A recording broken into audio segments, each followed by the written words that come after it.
video na ito ay para lamang sa mga taong may paniniwala sa espiritual na panggagamot, mga anting-anting at mga agimat. Lahat po ng mapapanood nyo sa video ay tunay at pawang katotohanan lamang. Good day mga kamigo. Kumusta po kayong lahat dyan? Today's video po ay ipapakita na natin yung finished product nung ginawa natin, yung sa last video ko na sinabi. May nagawa na po tayo at ipapakita ko po sa inyo para malaman nyo kung ano ang resulta ng paggawa ko.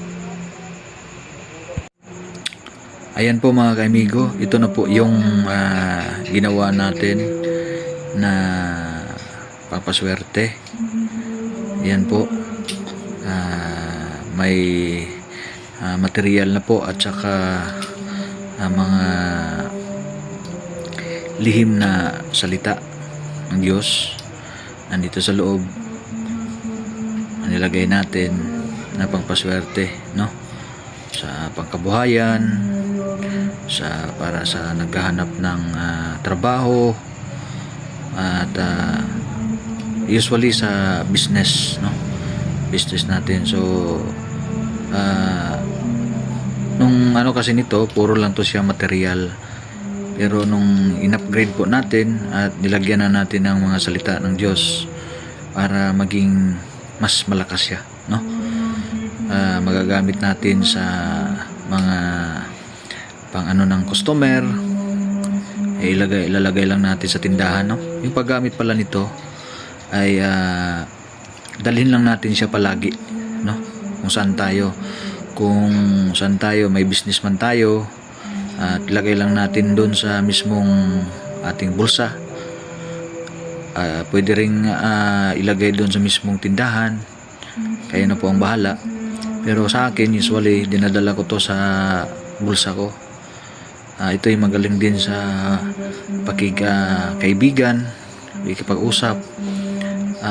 Smooth lang yung walang di masyadong lahat ng mga kaharap mo, hindi sila kahit may mga, siyempre may mga problema tayo, no, na mga pinagdadaanan, kanya-kanya naman tayo may mga pinagdadaanan.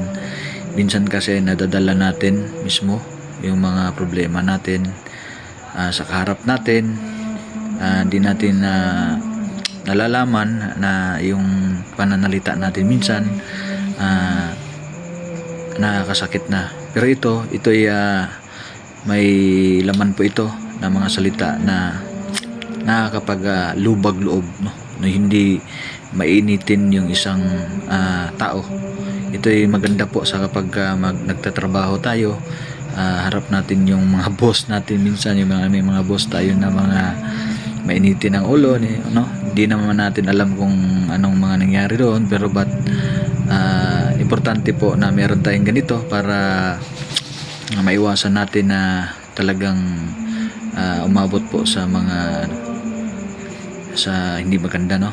Pero ito po ay may laman po ito na salita na talagang mapipigilan yung mga ganun na mga sitwasyon.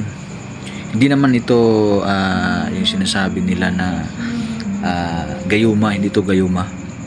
Ito ay talagang may salita lang dito na nilagay tayo na makakapigil sa mga negatibo. Ang mga laman po kasi nito na mga salita ay mga positibo na makakapagpigil sa mga negatibo na papasok. At kasama na rin yung mga material na pangpaswerte, kaya talagang upgraded siya. So mas pinalakas siya. So sa mga gustong kumuha nito, mag-PM lang po sa akin anytime, no?